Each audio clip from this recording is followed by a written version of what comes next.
Hello everyone. Today I want to talk about the importance of mental health in college students. College is supposed to be one of the most exciting and fun times of our lives. We go out and make friends and have fun, but also go to school. But what the most important thing is to prioritize your mental health. I am also a victim of anxiety and stress, as well as many other students. As someone who's experienced the many ups and downs of college life so far, I understand the pressures of academic work, financial responsibilities, and social relationships. Additionally, I have researched and read extensively on the topic of mental health from reputable sources. Today, I want to use my knowledge and the knowledge that I have gained to shed light on this topic of mental health. Bad mental health, can lead to higher rates of anxiety, depression, and other mental health issues. From this, it is important for colleges to prioritize mental health resources, such as mental health awareness campaigns, support services, and peer support groups. I want to reduce the stigma surrounding mental health and why it is important. I will be focused on how the COVID-19 pandemic affected students, the academic work and how that affects students every day with mental health, and what peer and faculty support can do in promoting mental health. I would like to transition to the COVID-19 pandemic.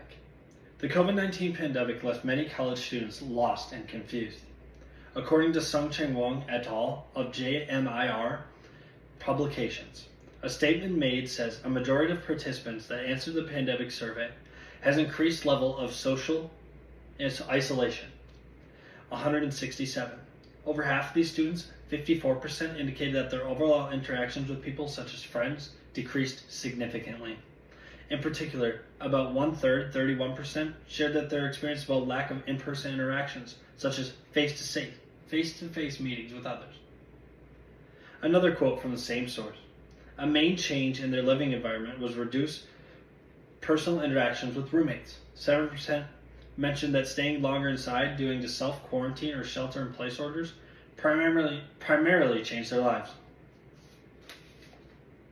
During the pandemic, students felt like their grades were going to drop because of the new online conditions. Students didn't know the pressures yet.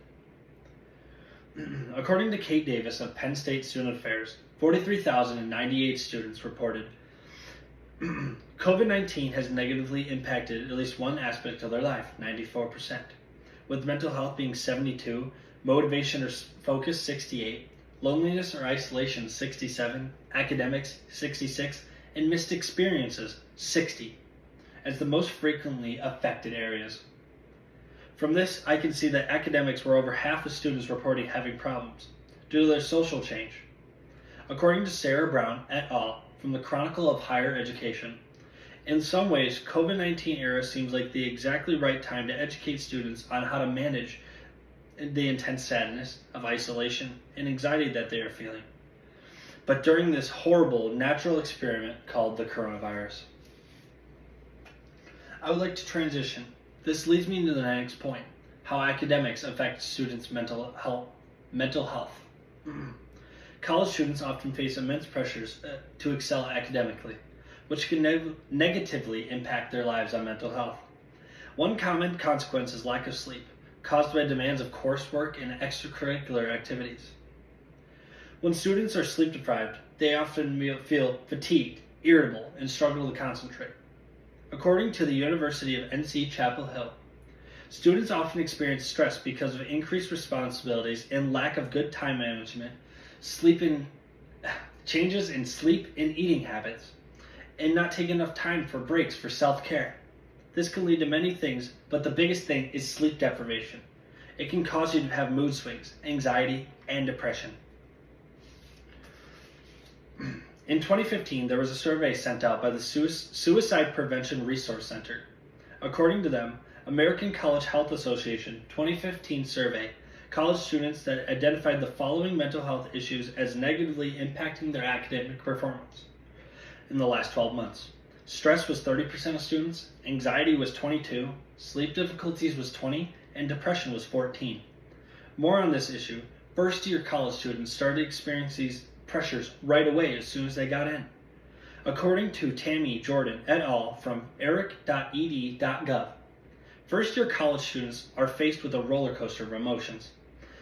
They are directly correlated to the stress that caused by transitioning into college life. First-year students must create a new social circle while managing their academic responsibilities. And these changes can be unsettling and lead to many mental health issues.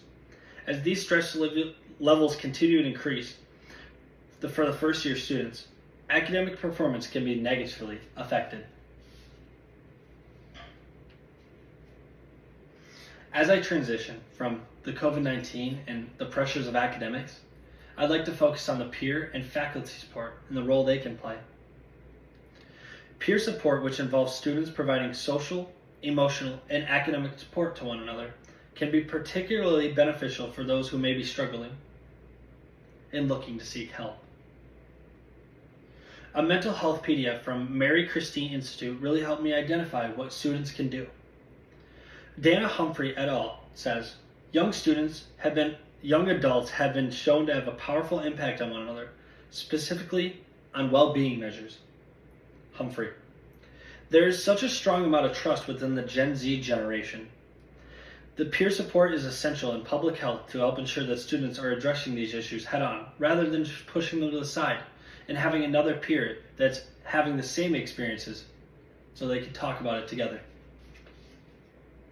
Faculty support can also play an important role in promoting mental health by creating a supportive learning environment, identifying students who may be struggling, and providing resources and referrals.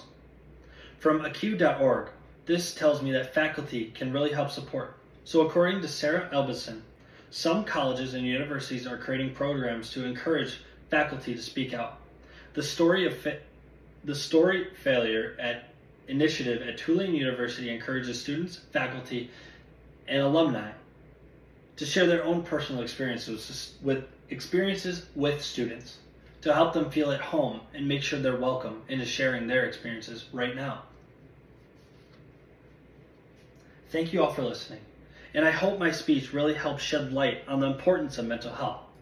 By highlighting this importance of resources and support, I want to emphasize the importance of mental health as well as creating a more supportive environment for our fellow students. It is my hope that in my speech that I have encouraged you all to act, whether that would be seeking support for yourself or others.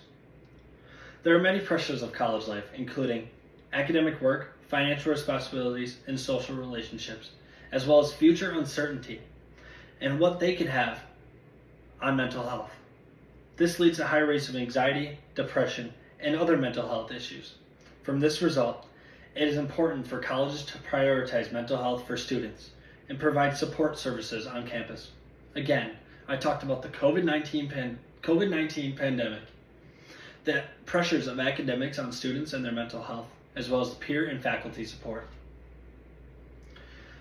Remember, you are not alone, and if you feel yourself start drowning in studies and not feeling the need to get out of bed, seek support right away before it gets worse. Michelle Obama once said, when it comes to mental health conditions, we often treat them differently from other diseases like cancer, diabetes, or asthma, and that makes no sense. Whether an illness affects your heart, leg, or brain, lungs, or brain, it still is an illness, and there should be no distinction. This little diagram really helped me identify many of these aspects. National Alliance on Mental Illness just gives you a little bit of an insight on how many students are feeling. So thank you all for watching. Have a great day.